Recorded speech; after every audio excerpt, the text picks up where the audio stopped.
Take a look at this camera. This might be the best camera that Sony has ever released. This is the RX100 Mark VII, and it's almost 6 years old. This is a very small, compact camera.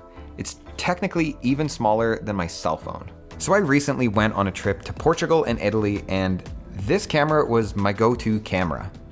I also brought my Sony a7 IV and a variable lens to take around, but because of how small this camera was, it was kind of like a no-brainer to bring this thing around with me.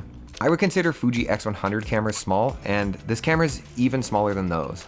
Some of my favorite features on this camera are 24 megapixel raw photos and 4K video recording. The lens on this thing is 24 to 200 millimeters. Yeah, 200 millimeters in this tiny little camera. On top of that, there is also a built-in flash, and I don't know if I've seen this anywhere else, a built-in eyepiece. There's a few dials on the back and on the top of this camera, and there is a small battery and memory card slot on the bottom. It's so easy to pop into your pocket, and it's just so wild that you can get photos shot at 24 millimeters and at 200 millimeters coming from a small camera body like this. Because of the size of this camera and how versatile the lens is, I found I reached for this camera much more than my a7 IV, and at times even more than my Fuji X100 VI. The lens on this camera is incredible, but it does have a variable aperture, and you can check the spec sheet to see where all the f-stops are for what focal length. But for me, this isn't a massive issue. This is more of a camera for me for snapshots versus commercial work. The images you're getting out of this camera are incredible. I wouldn't say they're as good as an a7 IV, but I would compare them to an a7 III. I think the a7 III came out at pretty much the same time this camera did, so that would make sense. The menus on this camera are also the same menus that you get on an a7 III, and same with like the color profile. This is 8-bit and not 10-bit like my a7 IV.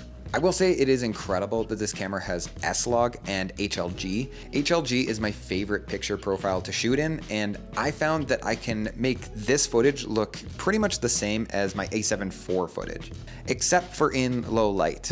While I was in Italy, I was shooting a wedding, and I used this camera as a backup camera for the ceremony and for the speeches, and I found in low light, this doesn't have a, like the dual ISO that we're used to with Sony cameras, but not a deal breaker. This was like a just in case camera. I feel like I'm talking about the negatives. I really like this camera. This camera has 20 megapixels for photos, and I feel like that's my sweet spot for photos. They're big enough that you can blow them up and you'll be happy with your images, and they're small enough that they're not going to take up a lot of space on your hard drive when you're storing these. The video quality on this thing is amazing. It's 4K, and I mean, most things are 4K nowadays, and 4K means a lot of different things. In a camera this size and this small, I've been very happy with the image quality that is coming out of this thing. I feel like I could just go on and on about how good the images are out of this camera. Like, it's just so good, and it's insane it's coming out of such a small camera. Now, despite being an incredibly small camera and having incredible photo and video quality, the shooting experience on this camera may be a little different than what you're used to. Holding a camera this small and expecting to get the same shooting experience that you're used to with a DSLR camera, I mean, it's just not going to happen. It's totally different. So if you're used to taking photos and videos on mirrorless cameras with interchangeable lenses that have larger grips, it's not the smoothest transition to get used to shooting on a small camera like this. Out of the box, there is nothing to grab onto on this camera. Actually, there is a tiny little thing on the back. You can probably barely see it, but honestly, that's it. I think if you're taking this camera outside, you need some sort of strap, some sort of leash, or even a grip that you can screw onto the bottom or something adhesive on the side. Otherwise, I guarantee you, you're gonna drop this thing. I got myself a little leash. It makes this camera look a little cheesier, but it gives me the peace of mind that I'm not gonna drop this camera, and it's still small enough that I can tuck it into my pocket. So when I was testing the G7X on my Montreal trip, I found that I was holding this camera up to my face to take photos, and that camera just has a screen on the back, no viewfinder. The fact that this camera has a built-in viewfinder on it makes me love this camera even more. The viewfinder isn't identical to what you'd get on like an a7 IV or a7 V, but this thing is really great, and it's just insane that it can like fold right into the camera. I actually don't think I've mentioned that the screen on this camera is can fully flip pretty much any way you want.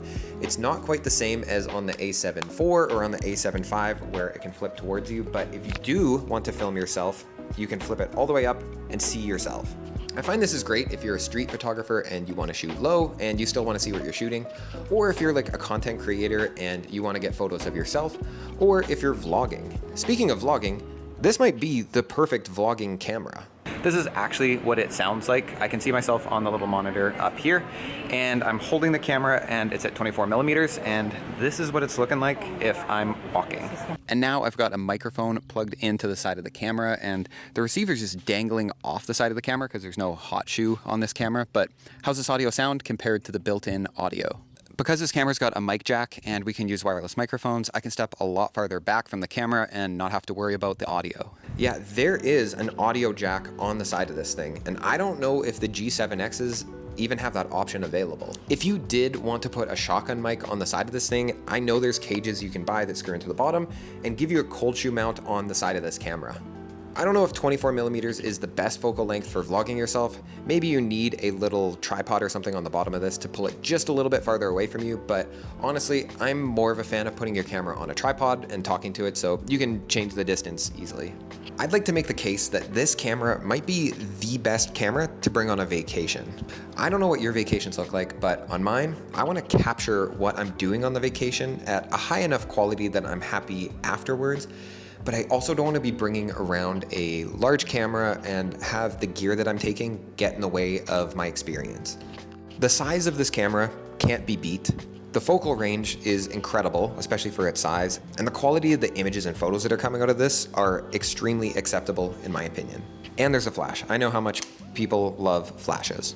I will say, if you're a creative person and you want that film-like experience, or essentially if you want to be bringing around a Fuji camera, this is not the same experience as having a Fuji camera. There is something to having a prime lens with low aperture when you're taking photos, and having a fixed lens does make you see the world a little bit more, and having film simulations and recipes to shoot in, like how Fuji does, just gives you a different kind of experience. And if you're looking for fun, I think Fuji is the way to go, but if you're looking for versatility, this camera might be it.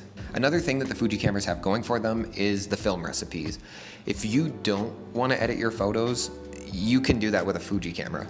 This camera does require a little bit of editing if you want a stylized look. You can change the settings in the camera's menu to shoot in RAW and JPEG, and just pop the memory card out of this camera and transfer them right to your phone. But if you do want a more stylized image, you do need to do a little bit more post-processing. I just can't get over how good the specs are for a tiny camera like this, but like anything, there are a few downsides. First of which, we've already kind of touched on, it is the grip. I think you need some sort of stabilization, some sort of grip, some sort of leash to use this camera properly. Second is the ports on this thing. It's got a micro HDMI to charge this camera, and it's 2024, times have moved on. We are now using USB-C for everything. I get it. This is an old camera. That was a port they used at the time, but if I had to change something, I would love a USB-C port. This camera does not have dual base ISO, so shooting in low light can give you some pretty grainy images. With software and stuff now, you can get rid of that grain, but if you don't want to take that extra step, I would be careful about using this camera in low light. The batteries on this camera are really small. You can't get a lot of shots out of these, but if you got a couple batteries, these are really small to put into your pocket, so I don't know if that's a con. I would say for a day out, you would want at least 2 of these batteries, if not 3, depending on how many shots and videos you're shooting. Something else that I realized about this camera after shooting with it for a month is that you can't put lens filters on this camera.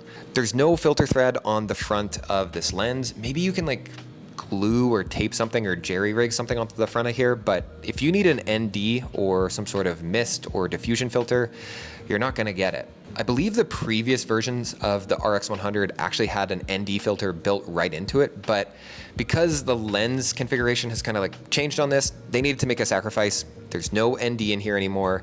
So anytime I'm shooting video and it's really bright out, I need to crank my shutter or lower the aperture. I'm surprised with how much I enjoyed shooting on the G7X when I took my trip to Montreal, and I think that opened the door for shooting on other small compact cameras like this RX100. I really like shooting on this camera, maybe even more than the G7X, because it's got a viewfinder, it's got a more versatile focal range, and it has an audio jack on it. And I think it's a little bit easier to get. It's in stock at some of the stores in my city, and it's not as hyped up as the G7X is.